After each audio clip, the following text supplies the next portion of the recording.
Salve, salve! Sejam todos bem-vindos ao canal do professor Alex Nina.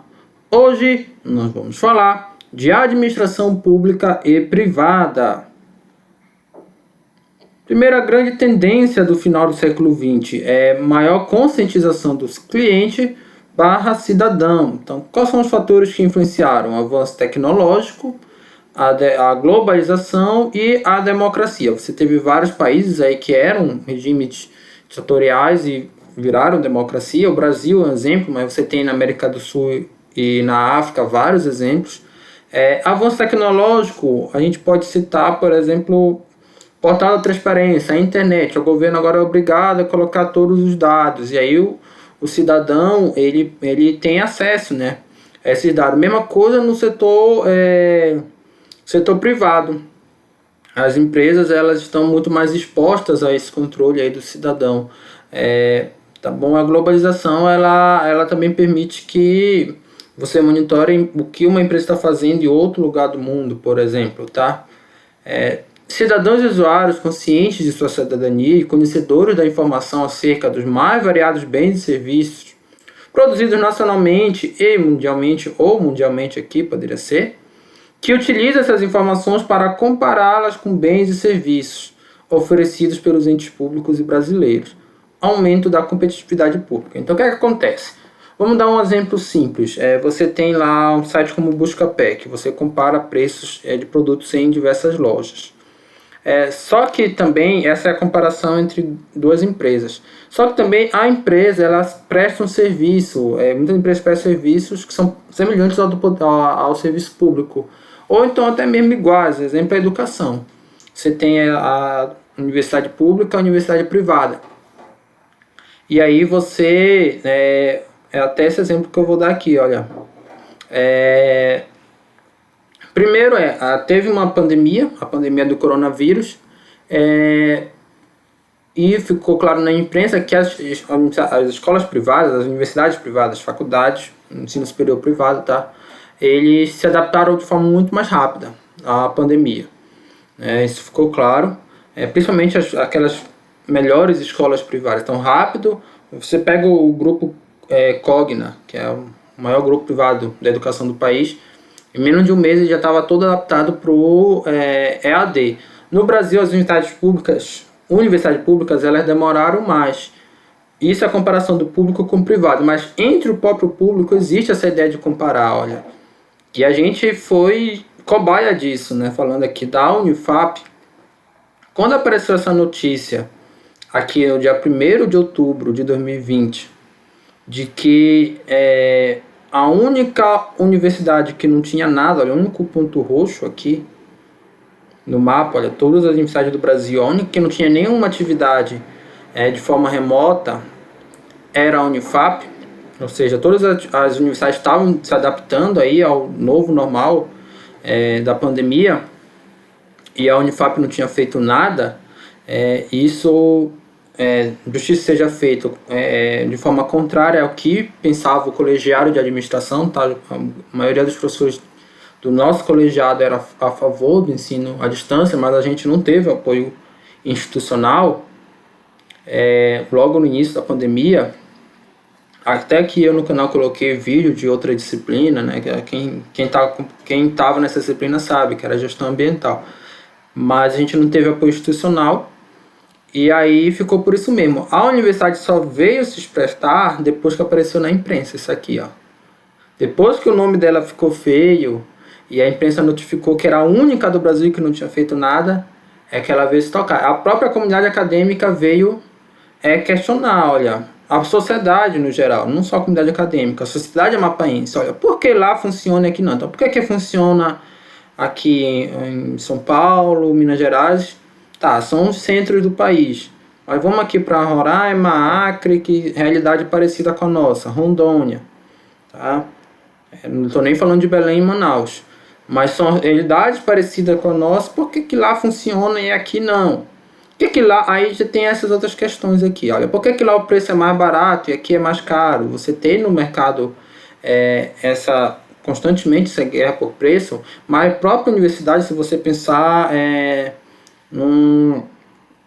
concurso para mestrado ou para professor, nem todas as universidades é gratuito, às vezes tem taxa de inscrição. Por que que lá em outro estado é gratuito e aqui a gente paga taxa de inscrição?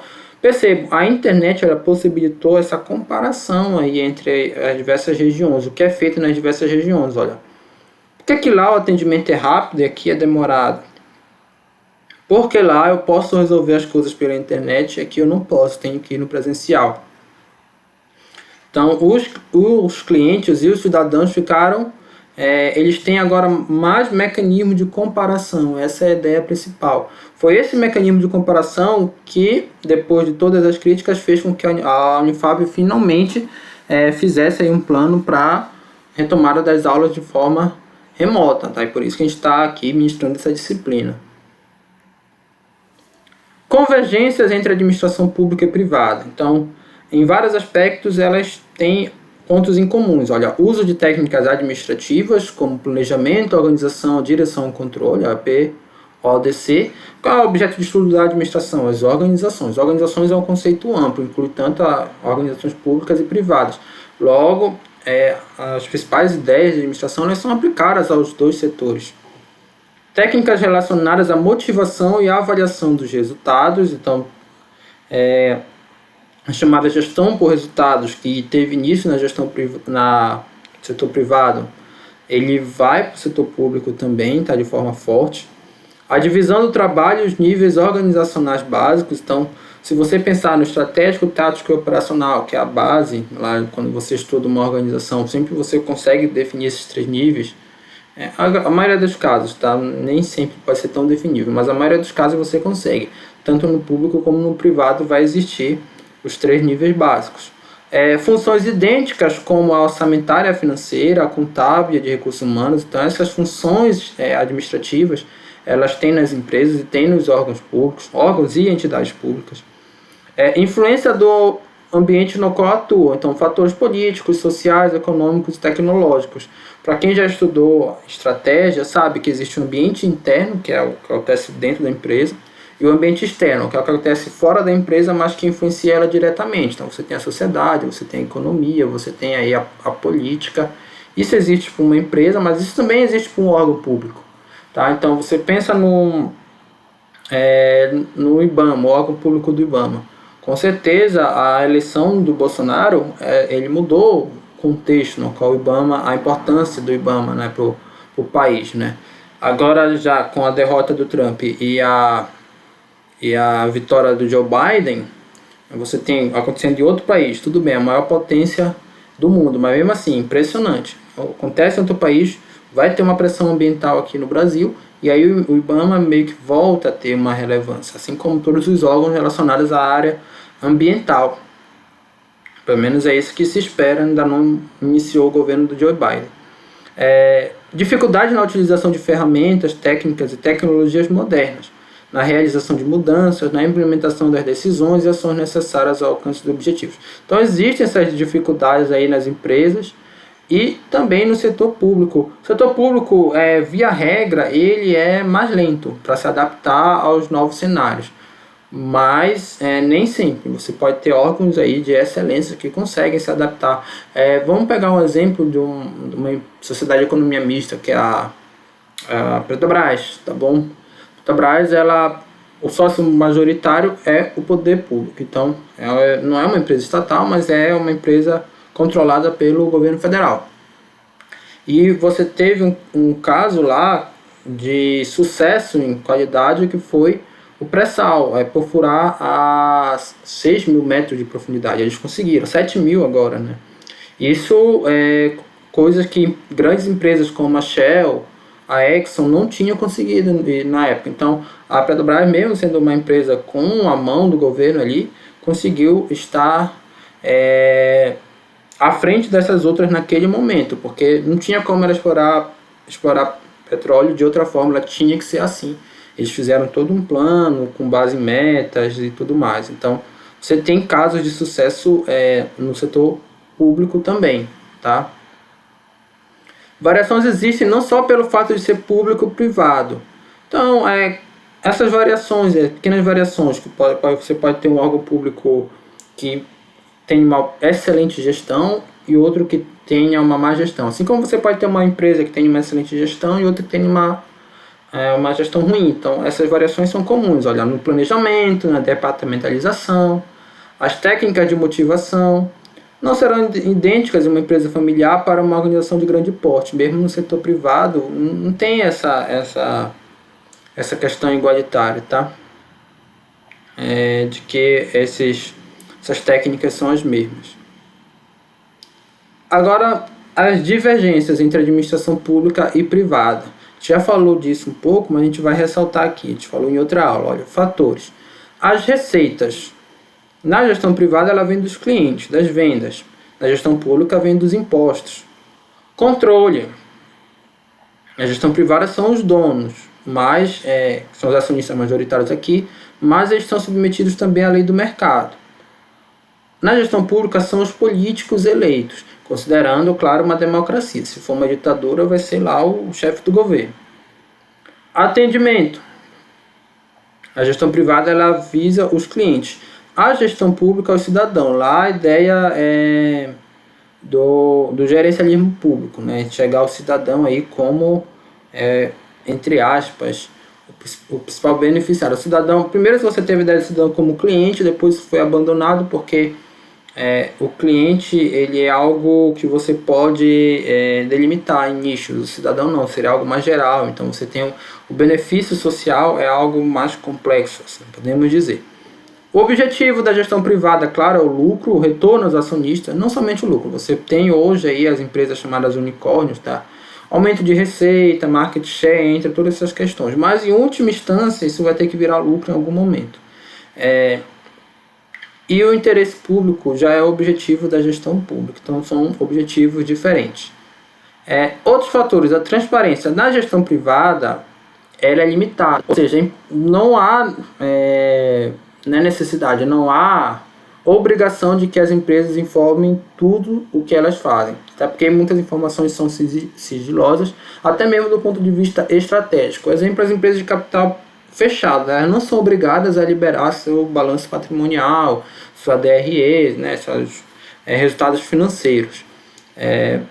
Nas empresas de capital aberto, sim, elas são obrigadas, mas no capital fechado, não. Então ela não é obrigada a ter transparência em tudo. Claro que ela tem que ter transparência em certos aspectos, leis trabalhistas, política de meio ambiente, isso tem que estar exposto para toda a sociedade. Já na gestão pública é ilimitada, ou seja, ela tem que dar transparência de tudo. O orçamento dela tem que ser transparente para a sociedade, os gastos, as metas que ela fez, como ela usou, principalmente essa questão de recursos, mas não só isso também, a forma como ela está atendendo as pessoas, os projetos e programas, e tudo isso tem que ser amplamente divulgado, né? É lá o princípio constitucional, que é o princípio da informação. Equidade não é obrigatório, tanto para cliente como para colaboradores. Assim, vou dar o exemplo da Magazine Luiza, que foi um exemplo polêmico. Fizeram um programa de trainee para pessoas negras. E você teve toda ali uma discussão na sociedade, algumas pessoas defendendo que sim, isso era correto, a empresa estaria fazendo uma proposta aí de combate ao racismo estrutural na sociedade e tudo mais, uma política de correção de um erro histórico que você teve, mas também teve outra parcela da sociedade que disse que aquela política era em si racista, porque ela não adotava uma meritocracia plena, né, o conceito pleno. Claro, existem vários conceitos de meritocracia, mas não aquele conceito mais clássico, né? Por que que você vai dizer que os negros não podem competir com os brancos, né? No conceito clássico não tem motivo. Claro que para outras pessoas você tem uma razão histórica. Não é esse o mérito que eu estou dizendo aqui. É que o que eu quero chegar é que a Magazine Luiza ela pode fazer isso. Ela não deve satisfação para ninguém. Não é contra a lei. Ela pode perder ou ganhar clientes fazendo isso. Isso ela fez abertamente. Mas, por exemplo, poderia ser outra empresa que poderia ter preferência por contratar pessoas héteros, por exemplo. Mas ela é fechada, né? Ela não revela isso para a sociedade, porque a transparência é limitada. Chega lá, as pessoas se candidatam, quando os líderes veem que é um LGBT, eles não contratam, mas eles não dizem que é por esse motivo, tá? Não deixa claro que é por esse motivo. Claro que a sociedade pode pode investigar se essa empresa realmente é homofóbica ou outras coisas do tipo, mas ela pode fazer essa política e não revelar para ninguém, tá? E se ela revelar, mesmo que ela revele isso, claro que hoje também você tem mais leis, está avançando muito, mas mesmo que ela revele isso, uma consequência imediata seria a perda de clientes que tenham essa visão mais progressista. Mas tecnicamente ela pode fazer isso. Agora sim, para uma empresa é ruim, né? Ser racista, ser homofóbico, por quê? Porque você está perdendo a oportunidade de ter boas pessoas trabalhando ali, por um simples fato que, no meu ponto de vista, não tem nada a ver, né? Imagina, eu sou um patrão, estou dono de uma empresa, não vou contratar uma pessoa para ele ser gay, sendo que é um excelente profissional. Isso não é motivo para você não contratar alguém, mas tem pessoas que pensam assim, infelizmente, né? Eu não concordo, mas isso pode ser feito, eles podem fazer a política que eles quiserem, é privado. Agora, na gestão pública, não. Na gestão pública é diferente. Você não pode deixar de contratar uma pessoa aprovada em concurso pela questão das cotas. Por mais que você seja lá o chefe daquele órgão e seja racista, você não pode fazer isso de forma aberta, você é obrigado, olha. Então a equidade, ela é constitucional e por mais que seja discutível, está na Constituição, está na lei, você tem que cumprir. Tá bom? Princípios. A gestão privada ela tem os princípios próprios da empresa, ou diferenciados. A legalidade ampla aqui, olha. Lembram lá dos princípios constitucionais, ou seja, eu posso fazer tudo aquilo que não está na lei. As empresas elas podem fazer tudo aquilo que não está expressamente dizendo que é proibido na lei. Isso que eu quis falar, tá? Aqui não, é constitucional legal, já é legalidade restrita. Eu só posso fazer aquilo que está na lei. Se não tiver na lei, eu não posso fazer quanto gestor público. A estrutura do mercado. O que predomina na gestão privada é a livre concorrência. É claro que você tem setores que são monopólio, oligopólio, ou seja, uma empresa ou duas empresas, três, poucas empresas ali comandando aquele mercado. Mas isso é difícil de se manter no longo prazo, porque você tem o avanço tecnológico, globalização, um ambiente externo cada vez mais mutável. É difícil uma empresa manter um monopólio durante anos, né? Então, e na maioria dos mercados funciona mesmo a livre concorrência. Claro, não é aquela livre concorrência do Adam Smith, mas é mais próximo disso do que do monopólio.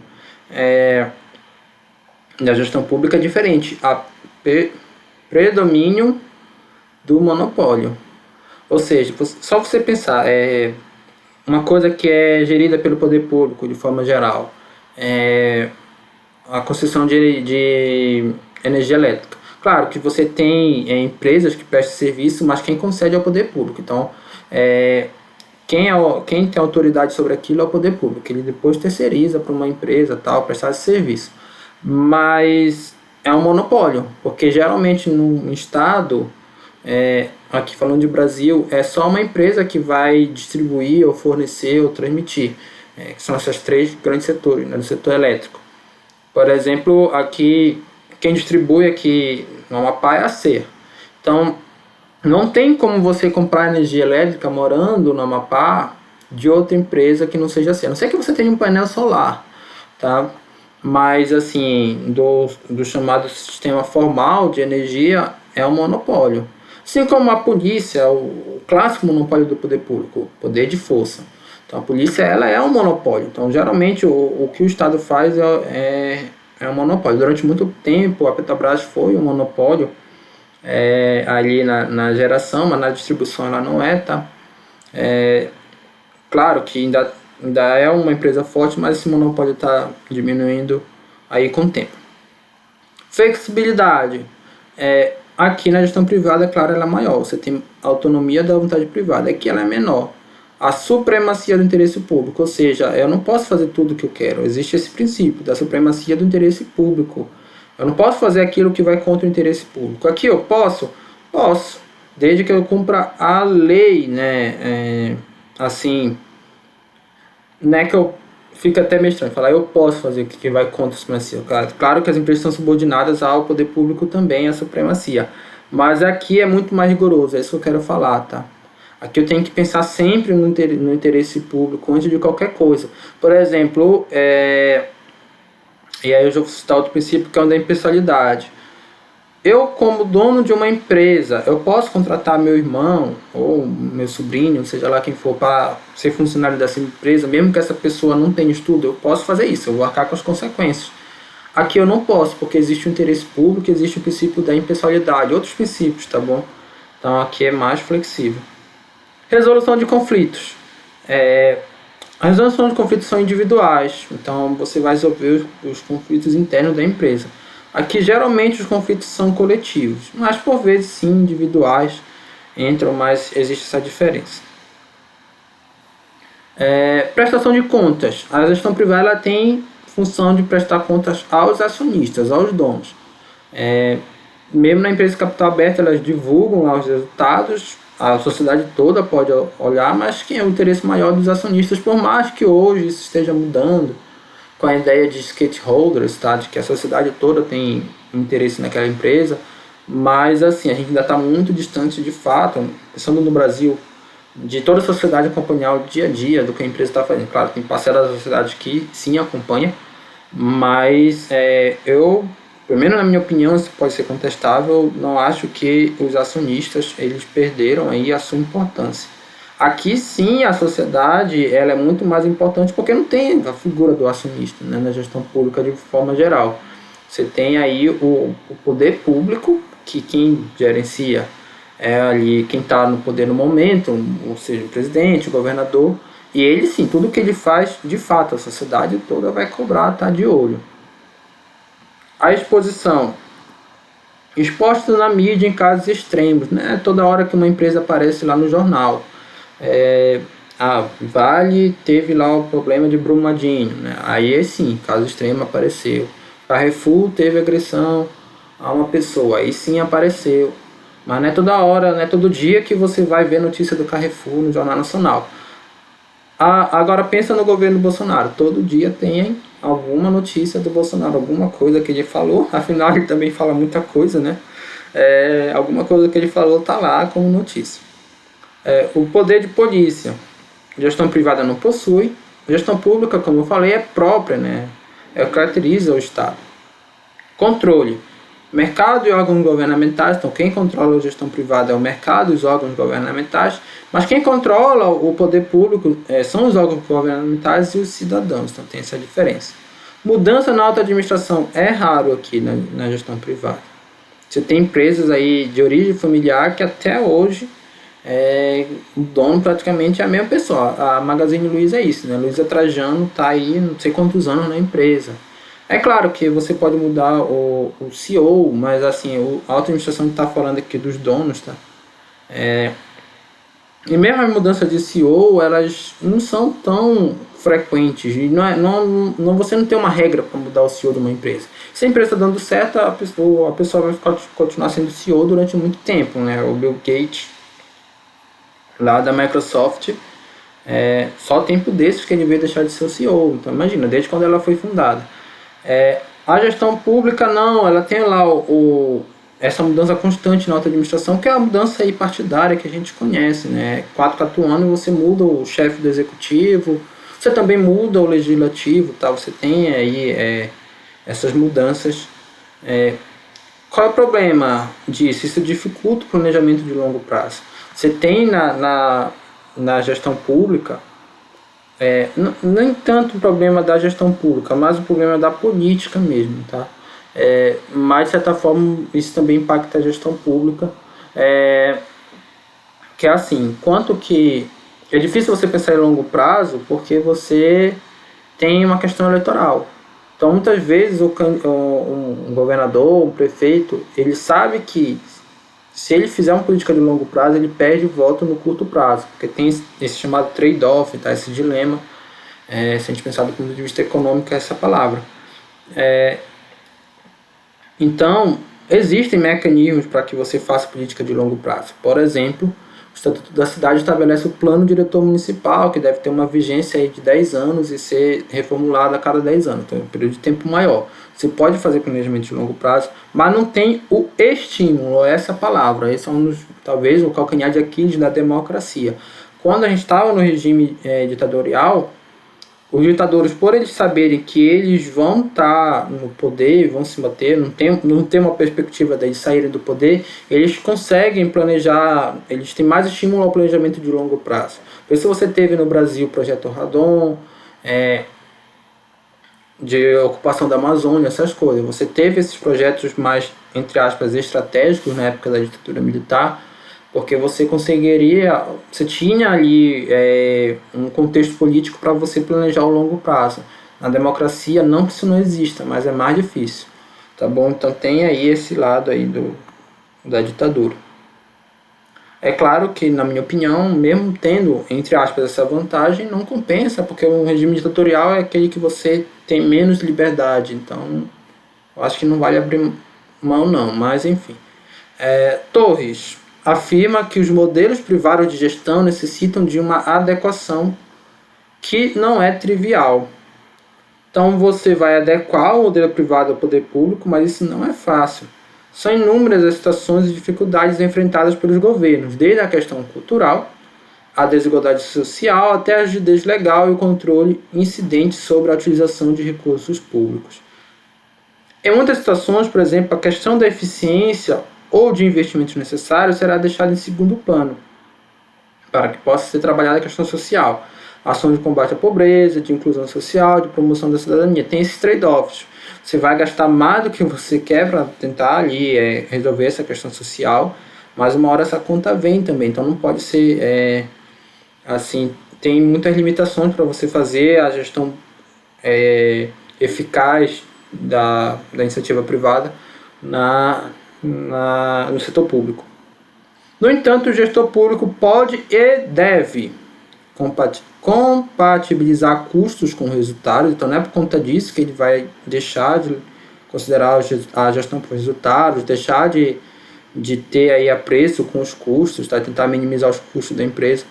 Tomar decisões rápidas com vistas a aproveitar oportunidades, mantendo foco no cidadão cliente em suas necessidades, melhorar suas práticas a partir da utilização de técnicas consagradas pela iniciativa privada.